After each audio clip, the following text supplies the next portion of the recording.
Dreams and fantasies do come true when you work very hard for them and I hope इस moment पे most of the NEET aspirants जो video देख रहे हैं they are working very hard to get into their dream medical college and to earn this white coat. I literally mean earn this white coat and stethoscope.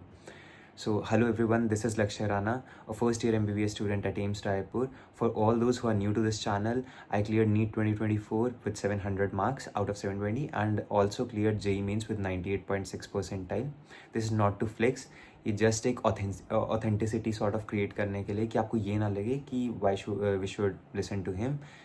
तो I have myself clear the exam. मैंने खुद वो चीज़ें face की हैं और and के जो ये 2 महीने हैं they play very important role in like whether you will clear the exam और नॉट. ये 2 महीनों पे बहुत ज़्यादा डिपेंड करता है.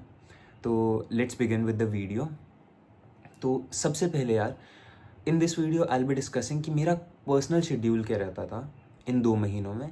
और आई होप अगर आप देखो ना यार ये जो शेड्यूल है what I discussed with many of my friends, जो और भी मेरे फ्रेंड्स यहाँ पे हैं, almost they all are very brilliant. 705 706 700 इसी रेंज में सबके मार्क्स हैं.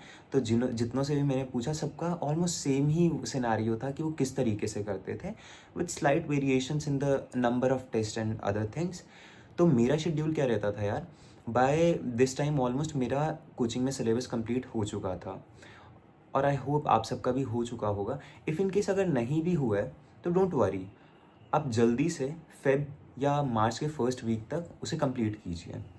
उसको ज़्यादा लंबा मत खींचना क्योंकि एटलीस्ट आपको 1 से डेढ़ महीना आपको प्रॉपर रिवीजन में लगेगा. Revision plays a very important role. आपने कितनी ही अच्छी तरह अपनी तैयारी क्यों ना की हो, अगर आप इन लास्ट के 2 महीनों में थोड़े भी डल हुए ना, थोड़े भी डिमोटिवेटेड हुए तो आपकी सारी मेहनत पे पानी फिर सकता है. तो these 2 months are very important and I mean it, बहुत ज़रूरी होते हैं.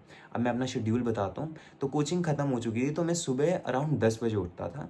10 बजे उठ के मेरा अब 3 फेजेस में रहता था. 10 से 2 तक का टाइम, 10 से 11, 11 से 12, 12 से 1, 1 से 2.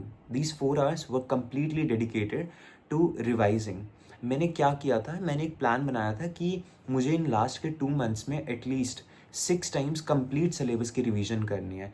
और उसको करने के लिए मैं ये दिन के 4 घंटे वर अलॉटेड. इस टाइम में फ्रॉम 10 to 2, सुबह 10 से दोपहर को 2 बजे तक, आई यूज़ टू अराउंड 1 बजे तक, 1 से 1:30 बजे तक I use to devote completely to my revision. जो भी मैं प्लान करता था मैं पहले ही बना के रखता था कि अच्छा आज मुझे अपना बायो में ह्यूमन फिजियोलॉजी पूरी कंप्लीट करनी है. By this stage I hope आप सब इस लेवल पे पहुंच चुके हो कि आप एक दिन में पूरी यूनिट भी कंप्लीट कर सकते हो. और अगर नहीं हुए तो नॉट अ प्रॉब्लम, आप धीरे धीरे भी सीखते हो but still it is good, आप अच्छी तरह सीख रहे हो.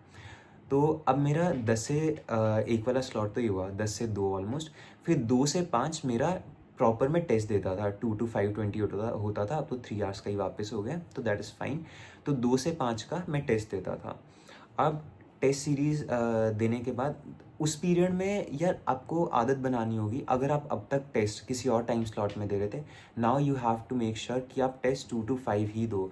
You have to like set your biological clock according to that time. तो आप उस टाइम में मोस्ट एक्टिव रहो, मोस्ट एफिशिएंट आप रहो. तो उस टाइम में आप डेली एक टेस्ट देना आप स्टार्ट कर दो. इफ़ इन केस अभी आपका सिलेबस नहीं हुआ है तो एटलीस्ट अराउंड मार्च के 2nd वीक से देना पक्का स्टार्ट करो. बेशक आपका थोड़े कम स्कोर है, not a problem, but don't miss test. कोई भी टेस्ट आपको मिस नहीं करना, प्रॉपर टेस्ट सीरीज़ दीजिए. अब नेक्स्ट थिंग इज़ कि after I was done with my test 6 बजे तक मैं वापस थोड़ा ब्रेक लेता था. 5 से 6 का, आप 5 से 7 का भी ले सकते हो, ऐसा कोई हार्ड एंड फास्ट रूल नहीं है. अपने आप को ब्रेक्स भी देने हैं तभी आप अच्छी तरह एफिशिएंटली पढ़ पाओगे.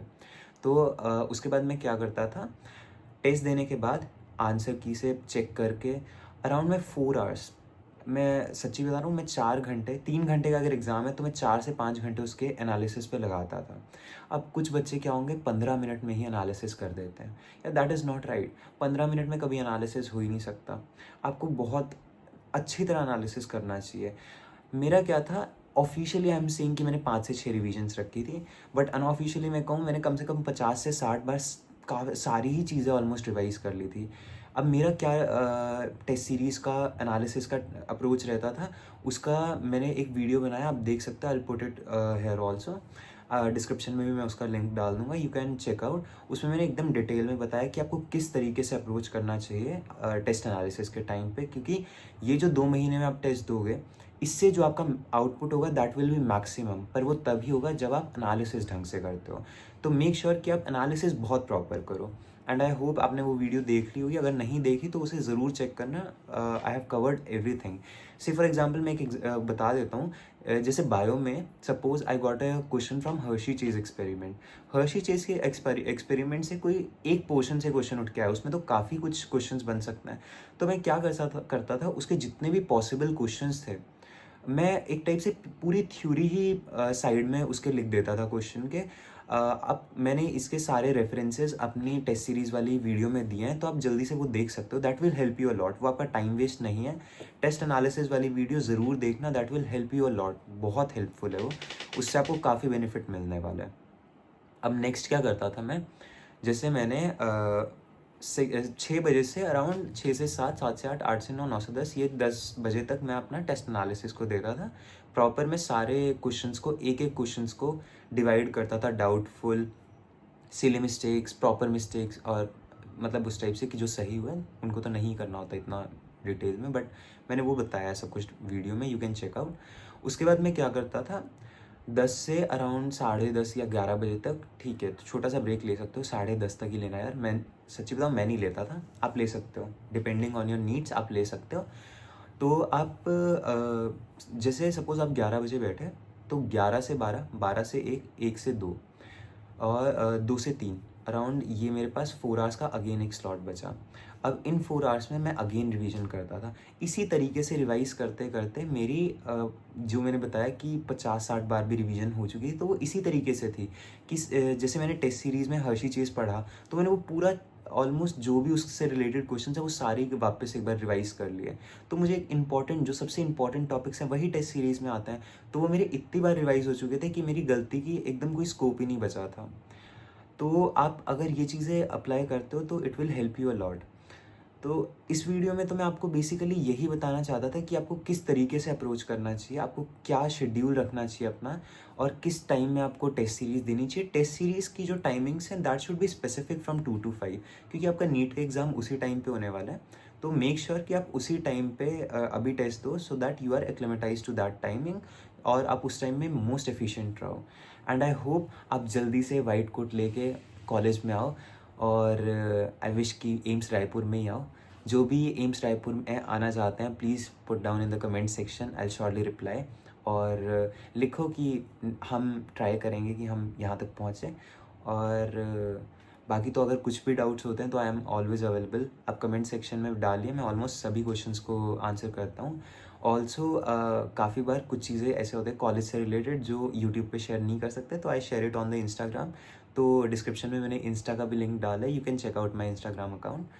एंड अगर और कुछ भी डाउट होता है please put down in the comment section. और अगर मेरी वीडियोस आपको हेल्प कर रही हैं तो don't forget to subscribe my channel, और लाइक करो वीडियोस को, शेयर करो अपने फ्रेंड्स के साथ, because sharing is caring. And again I hope कि जो आपकी ड्रीम्स हैं वो मैनिफेस्ट हो, आपका हार्डवर्क ज़रूर आपको फल देगा। You will get that white coat and stethoscope for sure. चलो फिर मिलते हैं नेक्स्ट वीडियो में, बाय बाय।